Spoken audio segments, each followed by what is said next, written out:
In this video, you will learn how one small act of kindness from Keanu Reeves changed everything. In this video, you will learn why compassion and courage can still restore our faith in humanity.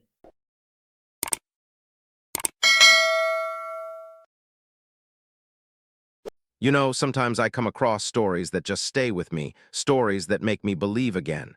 And this one about Keanu Reeves, I still think about it almost every day. It was late August of 2019, and Keanu Reeves was driving alone through the Nevada desert. No entourage, no security, no assistant sitting in the passenger seat scrolling through his schedule. Just him, a black 1970s Porsche he had restored himself, and miles of empty highway stretching toward a horizon that seemed to blur into nothing. The radio had lost signal about 40 minutes back, and he hadn't bothered to connect his phone. Some days, silence was the only company he wanted. People don't always understand what fame really costs. They see the red carpets and the interviews and the millions of dollars, but they don't see the nights when someone like Keanu sits alone in a mansion that feels too big, too quiet, too empty. They don't know that he lost his best friend to an overdose when he was barely an adult. They don't know that his daughter was stillborn, and that grief shattered his relationship, and that the woman he loved died in a car accident not long after. Keanu Reeves has smiled through more pain than most people could survive, and on this particular afternoon, he was driving because driving meant he didn't have to think. He could just exist, moving forward, watching the desert swallow everything behind him. He had just finished filming for the third John Wick movie, and the studio wanted him in Los Angeles for meetings about the fourth. But Keanu had told them he needed a few days. He didn't explain why. He never explained. He simply said he would be there when he was ready, and because he was Keanu Reeves, because he had never once been difficult, never once demanded special treatment, never once acted like the world owed him anything, they said okay. So he drove. The temperature outside was pushing 110 degrees, and the heat rose off the asphalt in shimmering waves that made the road look almost liquid. Keanu had stopped once for gas about 60 miles back, at a station where the attendant didn't recognize him because he was wearing an old baseball cap and sunglasses and looked like any other tired traveler passing through. He had bought a bottle of water and a pack of gum and left a $20 tip without saying a word. Now, as the afternoon sun began its slow descent toward the mountains in the distance, Keanu noticed something strange up ahead. At first, he thought it was a mirage, just another trick of the heat bending light into impossible shapes. But as he got closer, he realized it was a person. Someone standing at the edge of the highway, near a rusted mile marker, holding a cardboard sign that was too faded to read from this distance. Most people would have driven past. Out here in the middle of nowhere, picking up a stranger was risky. You didn't know who they were or what they wanted or whether they carried something dangerous under their coat. And Keanu, despite his gentle reputation, was not naive. He had seen the worst parts of humanity. He had played characters who lived in shadows and violence, and he understood that kindness could sometimes get you killed. But something made him slow down. Maybe it was the way the figure stood, not waving frantically, not stepping toward the road, just waiting, as if they had already accepted that every car would pass them by. There was a stillness to their posture that reminded Keanu of something, though he couldn't say what. He pulled the Porsche onto the gravel shoulder and cut the engine. For a moment he just sat there, hands still on the steering wheel, watching through the windshield. The figure hadn't moved, hadn't even turned to look at the car. Keanu stepped out into the heat. It hit him like a wall, dry and suffocating and relentless. He walked slowly, his boots crunching against the gravel, and as he got closer he could finally see the person clearly. It was an old man, probably in his late 60s, with a weathered face and deep lines carved around his eyes like cracks in dried earth. His clothes were dusty and worn, but not filthy. His hands, gripping the cardboard sign, were calloused and scarred, the hands of someone who had worked hard for many years before something went wrong. The sign said only one word: hungry. Keanu stopped a few feet away, not wanting to startle him. "Hey," he said quietly, "you okay?" The old man finally turned. His eyes were pale blue, faded like old denim left too long in the sun. For a moment he just stared at Keanu, and there was something in that gaze, something Keanu couldn't quite name. Recognition? No, that wasn't it. It was more like understanding. Like this old man had looked at Keanu and seen past all the fame, past all the roles, past all the carefully constructed walls, and found something real underneath. "You stopped," the old man said. His voice was rough, cracked from thirst and heat, but there was no surprise in it, only a kind of tired wonder. "In all these years, you're the first one who stopped." Keanu felt something shift in his chest. "How long have you been out here?" 3 days. 3 days in this heat, without food, without water, without shelter. Keanu didn't ask how or why. That wasn't what mattered right now. He walked back to his car, opened the trunk, and pulled out the emergency supplies he always kept: bottles of water, protein bars, a first aid kit. He brought everything back to the old man and set it down on the ground. "Here," he said, "take what you need." The old man looked at the supplies, then back at Keanu. And for the first time, something broke in his expression. A crack in the armor he had built around himself, a glimpse of the person he used to be before the world had beaten him down. "You don't know me," the old man whispered. "Why would you help me?" Keanu crouched down so they were at eye level. "Because you're here," he said simply, "and I'm here, and that's enough." The old man's eyes glistened. He reached out with trembling hands and took a bottle of water, unscrewing the cap slowly, like he was afraid it might disappear. He drank deeply, and Keanu watched, saying nothing, letting him have this moment of simple relief. When the old man finished, he wiped his mouth with the back of his hand and looked at Keanu with an expression that had changed. The exhaustion was still there, but something else had appeared behind it, something like hope, fragile and new. "My name is Samuel," he said. "Samuel Reyes, and I need to tell you something about why I'm really out here." He paused, glancing down the empty highway in both directions, as if checking for something or someone. 30 years ago," Samuel continued, his voice dropping lower, "I made a promise to a dying man, a promise I couldn't keep. And now—" He looked back at Keanu, and there was fear in his eyes now, real fear, the kind that had nothing to do with hunger or heat or being stranded alone in the desert. "Now someone is trying to kill me because of what I know." Keanu stared at him. The desert wind blew hot across his face, carrying dust and silence. A hawk circled high overhead, patient and watchful. "What do you know?" Keanu asked. Samuel reached into his coat pocket, slowly, carefully, and pulled out a folded photograph, yellowed with age and worn at the edges. He handed it to Keanu without a word. Keanu unfolded it. And then he stopped breathing. Because staring back at him from that photograph, standing next to a much younger Samuel Reyes, was a face Keanu knew better than his own. A face he had loved and lost and mourned for decades. It was his mother. Keanu's hands were shaking. He didn't notice at first.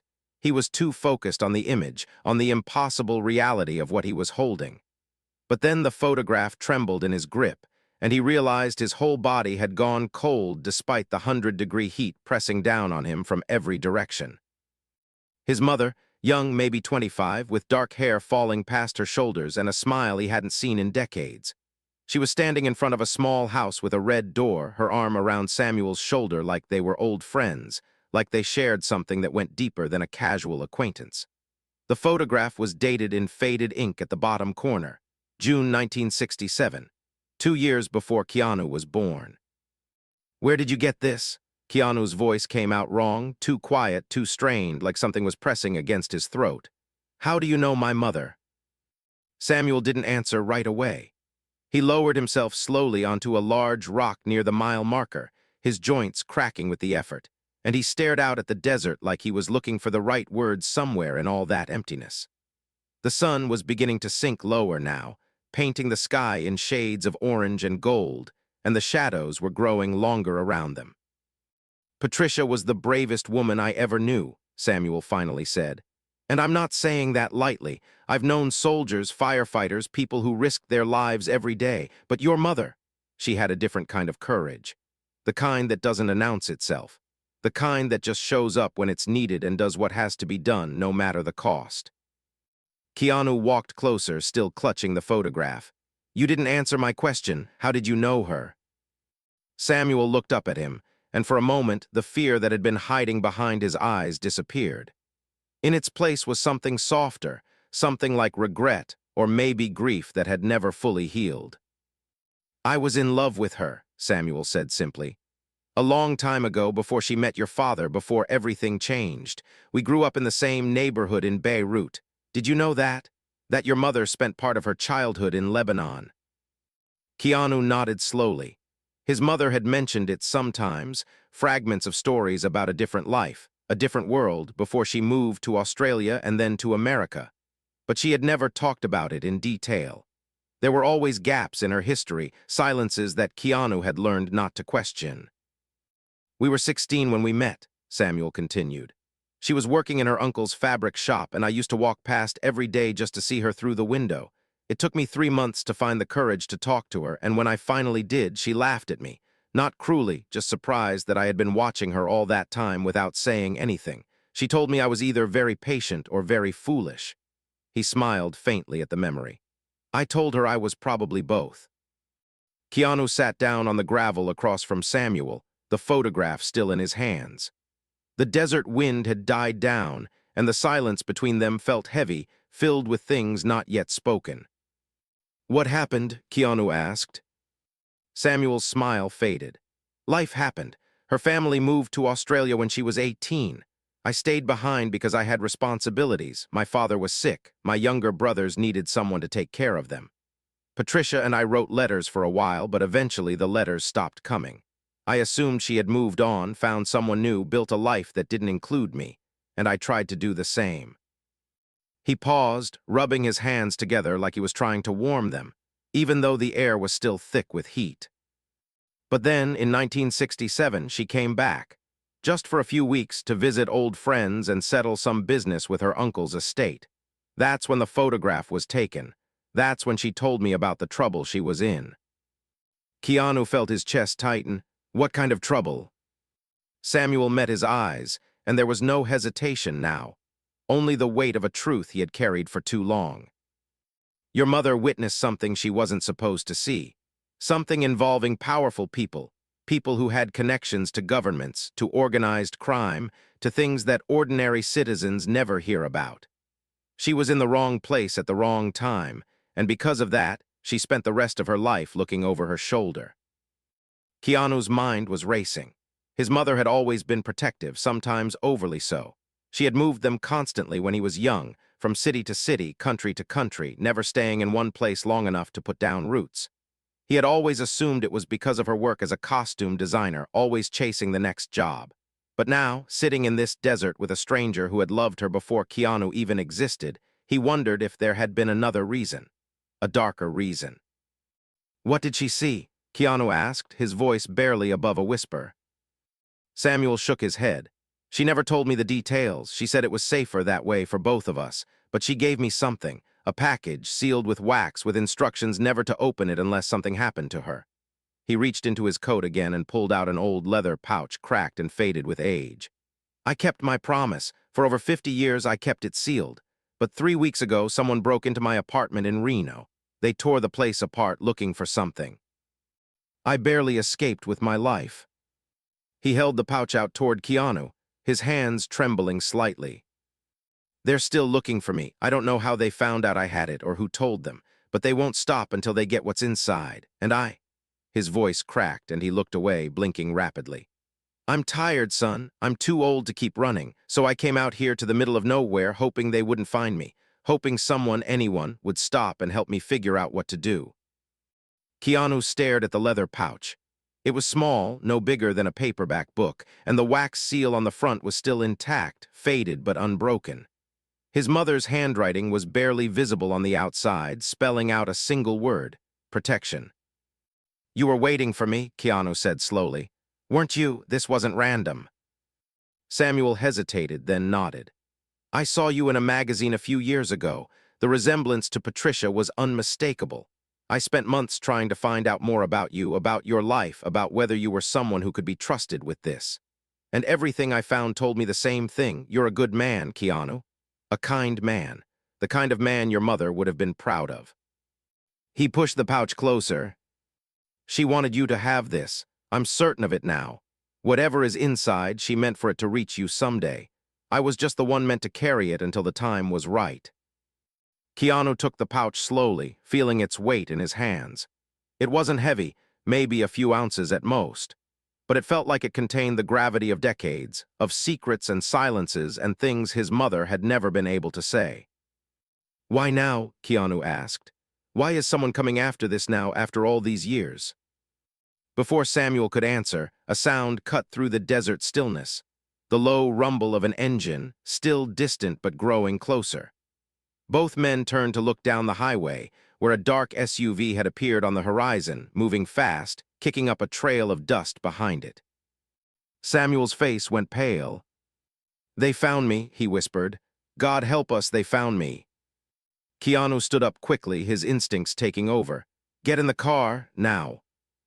He grabbed Samuel by the arm and helped him toward the Porsche, moving as fast as the old man's legs could carry him. The SUV was getting closer, close enough now that Keanu could see there were two figures in the front seats, their faces obscured by the glare of the setting sun on the windshield. Samuel stumbled, nearly falling, but Keanu caught him and practically lifted him into the passenger seat. He ran around to the driver's side, threw himself behind the wheel, and started the engine. The Porsche roared to life, and Keanu slammed his foot on the gas, sending gravel flying as they shot back onto the highway. In the rearview mirror, the SUV was accelerating too. "Who are they?" Keanu demanded, his eyes flicking between the road and the mirror. "Who's chasing you?" Samuel clutched the dashboard with white-knuckled hands, his breath coming in short, panicked gasps. "I don't know their names. I only know who they work for." "And who's that?" Samuel turned to look at him, and in his pale blue eyes, Keanu saw a terror that went beyond the fear of death. A terror of something that had haunted this old man for half a century, something that had now caught up with him at last. "Your father," Samuel said. "They work for your father." Keanu's hands tightened on the steering wheel. The desert blurred past them, the sun sinking lower, the shadows stretching longer. Behind them, the SUV was gaining ground. And inside the leather pouch on the seat between them, sealed for 50 years, the truth was finally about to come out. The Porsche's engine screamed as Keanu pushed it harder than he had ever pushed any car in his life. The speedometer climbed past 90, then 100, the desert landscape becoming a blur of brown and orange outside the windows. But the SUV behind them was relentless, matching every burst of speed, closing the gap inch by inch like a predator that knew its prey had nowhere left to run. "My father is dead," Keanu said through gritted teeth, his eyes locked on the road ahead. "He left when I was 3 years old. I barely remember his face." Samuel was gripping the door handle, his body pressed back against the seat by the force of their acceleration. "That's what they wanted you to believe. That's what Patricia wanted you to believe. She was protecting you, Keanu, from him, from everything he was." Keanu's jaw tightened. His father, Samuel Nolan Reeves, had been a ghost his entire life, a shadow that had walked out of their home in Hawaii and never returned. His mother had rarely spoken of him, and when she did, her words were careful, measured, as if she was afraid of saying too much. Keanu had spent years trying not to care, trying to fill that absence with work and friendship and purpose. But the emptiness had never fully gone away. "Tell me," Keanu demanded. "Tell me everything now." Samuel took a shaky breath. In the rearview mirror, the SUV was less than 50 yards behind them now, and Keanu could see the driver clearly. A man with a shaved head and dark sunglasses, his expression blank and focused. "Your father wasn't just a drifter who abandoned his family," Samuel began, speaking fast, knowing they might not have much time. "He was involved with people, dangerous people, smugglers at first, then something worse. By the time Patricia realized what he was, she was already pregnant with you. She tried to leave quietly, but he wouldn't let her go, not because he loved her, because she knew too much." The SUV surged forward, its front bumper nearly touching the Porsche's rear. Keanu swerved sharply to the left, then back to the right, trying to shake them, but the highway was too straight, too open. There was nowhere to hide. "She ran," Samuel continued, his voice rising over the roar of the engines. "She took you and ran, and she never stopped running. Every move, every new city, every new identity, it was all to keep you safe from him, from the people who worked for him. She spent her whole life making sure they never found you. Keanu felt something crack inside his chest, a wall he had built long ago, brick by brick, to protect himself from the pain of abandonment. His mother had never abandoned him. She had sacrificed everything to protect him. Every silence, every secret, every unexplained move in the middle of the night, it had all been for him. The SUV rammed them from behind. The impact sent the Porsche fishtailing wildly, and for a terrifying moment, Keanu thought they would spin out completely. But he wrestled the wheel, fighting against the momentum, and somehow managed to keep them on the road. His heart was pounding so hard he could feel it in his throat. "Hold on," he said to Samuel, and then he did something that surprised even himself. He slammed on the brakes. The Porsche's tires screamed against the asphalt, leaving black streaks as the car decelerated violently. The SUV, caught off guard, swerved to avoid a collision and went careening off the road, plowing into the sandy desert terrain. It traveled maybe 30 yards before the front wheels dug into a ditch, and the whole vehicle flipped, rolling twice before coming to a stop on its side, dust billowing around it like a shroud. Keanu sat frozen for a moment, his hands still locked on the steering wheel, his breath coming in ragged gasps. Beside him, Samuel was pale and trembling, but alive. "Are you okay?" Keanu asked. Samuel nodded weakly. "I'm too old for this." Despite everything, Keanu almost smiled. He looked back at the overturned SUV, watching for movement, but nothing stirred. The dust was settling, and the desert had gone quiet again, as if the violence of the last few minutes had never happened. "We need to keep moving," Keanu said. "There might be more of them." He put the car in gear and drove, not as fast this time, but steady, putting distance between them and the wreckage. The sun was nearly gone now, just a thin line of gold on the horizon, and the first stars were beginning to appear in the darkening sky.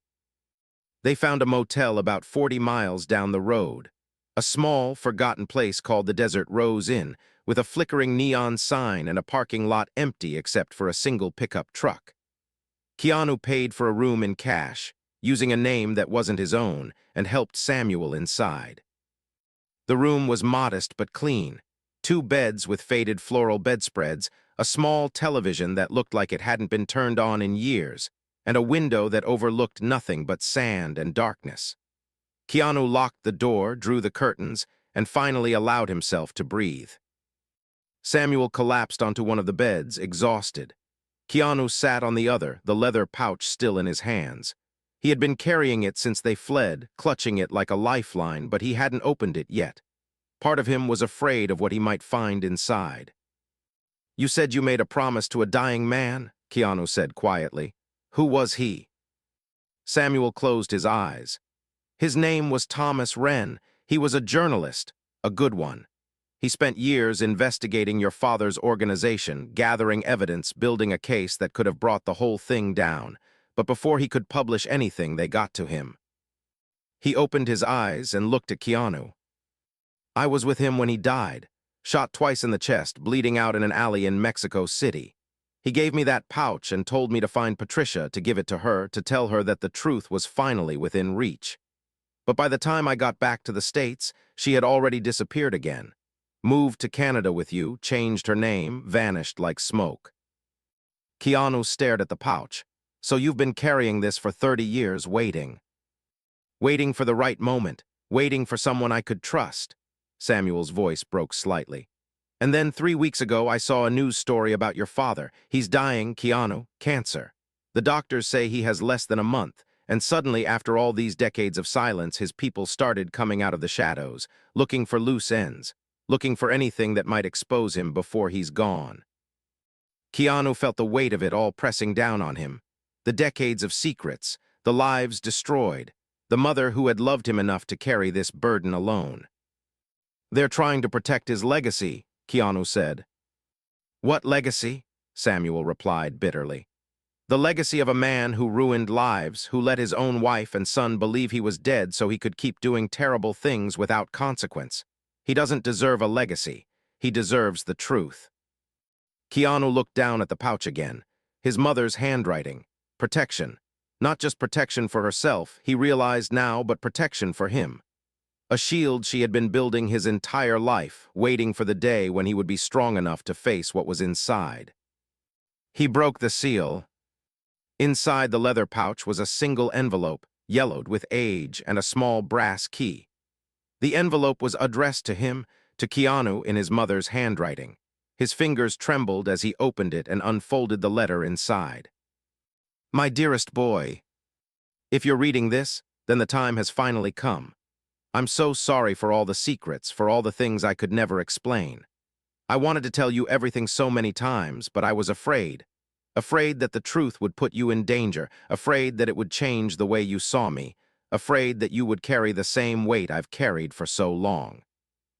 Your father is not the man I told you he was. He is dangerous, and he has done terrible things. The key in this envelope opens a safety deposit box at First National Bank in Los Angeles. Inside that box is everything you need: documents, recordings, photographs, evidence that will expose him and everyone who helped him. I never wanted this burden to fall on you, but I know who you are, Keanu. I've watched you grow into a man of kindness, of courage, of quiet strength. You have always chosen compassion over anger, love over hate, even when the world gave you every reason to be bitter. That is not weakness. That is the greatest power anyone can have. Whatever you decide to do with this information, I will support you. Even if I'm no longer there to say it, know that I am proud of you. Know that everything I did for you. Know that you were the best thing that ever happened to me. Be brave, my son, be kind, and never let anyone make you believe that kindness is not enough. With all my love, always. Mom. Keanu read the letter twice, then a third time, his vision blurring with tears he couldn't stop. He hadn't cried in years, not since the last funeral, not since the last goodbye. But now the tears came freely, silently, running down his face and dripping onto the paper. Samuel watched him in respectful silence, giving him space for his grief. Finally, Keanu folded the letter carefully and placed it back in the envelope. He held the brass key in his palm, feeling its small, solid weight. I need to go to Los Angeles, he said quietly. They arrived in Los Angeles 2 days later. Keanu had taken back roads and side highways, avoiding main routes, stopping only when necessary. Samuel slept most of the way, his body finally giving in to the exhaustion of years spent running. But Keanu barely slept at all. His mind was too full of memories, of questions, of the confrontation he knew was coming. The First National Bank was a towering glass building in downtown LA, surrounded by palm trees and polished concrete. Keanu walked in alone, leaving Samuel in the car with instructions to call the police if he didn't come back within an hour. The safety deposit box was in the basement, in a vault that required 2 keys, one from the bank, one from his mother. The box was larger than he expected, about the size of a small briefcase. Inside, as his mother had promised, was everything: stacks of documents detailing illegal shipments, money laundering operations, bribes to government officials. There were photographs of his father with men in expensive suits, men with cold eyes and colder smiles. There were audio recordings on old cassette tapes, labeled with dates and names. And there was one final item: a handwritten confession signed by Samuel Nolan Reeves himself, admitting to crimes that spanned decades. Keanu didn't know how his mother had obtained all of this. He suspected he never would. But he understood now why she had spent her life running, why she had never felt safe, why she had carried this burden alone for so long. He took everything. The hospital was in a quiet suburb outside the city, a private facility where wealthy patients came to die in comfort. Keanu walked through the sterile hallways with the box under his arm, his face calm but his heart pounding. He had thought about this moment for 2 days straight, imagining what he would say, how he would feel. But now that he was here, he realized that no amount of preparation could have made this easier. His father's room was at the end of a long corridor, guarded by a single man in a dark suit who stood up when Keanu approached. "Can I help you?" the man asked, his hand moving instinctively toward his jacket. Keanu stopped a few feet away. "My name is Keanu Reeves. I'm here to see my father." The man hesitated, clearly surprised. He spoke into a radio clipped to his shoulder, exchanged a few words Keanu couldn't hear, and then stepped aside. "He's been expecting you," the man said. Keanu walked past him and opened the door. The room was dim, lit only by the fading afternoon light coming through half-closed blinds. Medical equipment beeped softly in the corner, monitoring vital signs that were clearly fading. And in the bed, propped up against a pile of pillows, was a man Keanu barely recognized. Samuel Nolan Reeves had aged badly. His face was gaunt, his skin sallow, his eyes sunken deep into their sockets. He looked like a man who had already died but whose body hadn't gotten the message yet. But when he saw Keanu, something flickered in those eyes, something that might have been regret or pride or simply recognition. "You look like your mother," the old man said, his voice a raspy whisper. Keanu set the box down on the table beside the bed. "I know what you are, I know what you did, and I have everything I need to make sure the world knows too." His father didn't react. No anger, no fear, no denial. He just stared at Keanu with those hollow eyes, as if he had been waiting for this moment for a long time. "Your mother was always smarter than me," he said finally. "I knew she'd find a way to bring me down eventually. I just didn't think she'd use you to do it." "She didn't use me," Keanu said quietly. "She protected me from you, from everything you represent. She gave me a choice, and I'm making it." He opened the box and pulled out the handwritten confession, holding it up so his father could see. "But I'm not here to destroy you," Keanu continued. "I'm here to give you a chance to do the right thing for once in your life. Sign a new confession, publicly, let the victims get justice. Let the families know the truth. Let your legacy be redemption instead of ruin." His father laughed, a weak, rattling sound that turned into a cough. "You think I care about redemption? You think I care what happens after I'm gone?" "No," Keanu said. "I don't think you care about anything except yourself, but I'm your son. And I'm asking you anyway, not for your sake, for mine, for Mom's, for everyone who suffered because of you." The room went silent. The medical equipment beeped steadily, counting down the moments. And then, slowly, something shifted in the old man's face. The hardness cracked just a little. The defiance faded, replaced by something that looked almost like weariness. The weariness of a man who had spent his whole life running from the truth and was finally too tired to keep going. "Give me a pen," he whispered. The story broke 3 days later. Every major news outlet in the country covered it. The confession, the evidence, the decades of crimes finally brought to light. Samuel Nolan Reeves died in his hospital bed before he could face trial, but his legacy was destroyed, just as Keanu had promised. Victims received settlements. Corrupt officials were arrested. And for the first time in 50 years, the truth was free. Keanu didn't do interviews. He didn't make statements. He simply disappeared from the spotlight, retreating to the quiet life he had always preferred. But before he left Los Angeles, he did one final thing. He drove back to the desert. The sun was setting when he arrived at the same stretch of highway where he had first met Samuel Reeves. The old mile marker was still there, rusted and weathered, and Keanu parked his Porsche on the gravel shoulder and stepped out into the cooling evening air. Samuel was standing a few yards away, looking out at the horizon. He had cleaned up in the days since their ordeal, new clothes, a proper meal, a place to sleep. Keanu had made sure of that. But there was still something ancient in his eyes, something that spoke of years spent carrying a burden too heavy for one person. "You came back," Samuel said, not turning around. Keanu walked over and stood beside him. "I wanted to thank you for keeping your promise, for protecting my mother's secret, for finding me when you did." Samuel shook his head slowly. "I didn't find you, Keanu. You found me. That's what your mother always said would happen. She said that one day her son would come looking for the truth, and when he did, I'd know it was time." Keanu stared at him. "She knew, all along she knew I would end up here."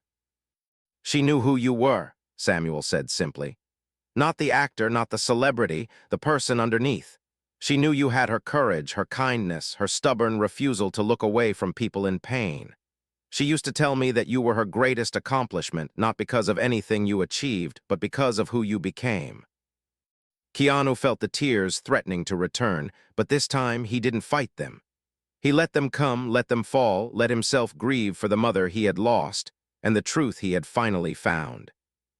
"What will you do now?" Samuel asked gently. Keanu thought about it. He thought about the fame waiting for him in Hollywood, the cameras and the questions and the endless demands on his time.